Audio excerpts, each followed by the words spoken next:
Полуторагодовалые гималайские медвежата, спасенные в месячном возрасте из города Владивосток.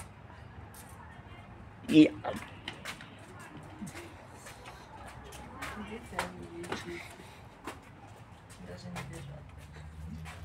полуторагодовалые гималайские медвежата, родные сестричка и братик Дуся и Фима, спасенные в месячном возрасте из города Владивосток.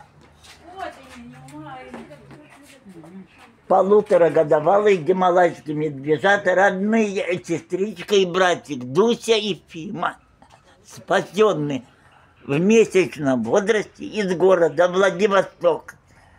Их мама утонула во время бега теплохода от браконьеров. Фима веселенький, Дуся с коричневым носом.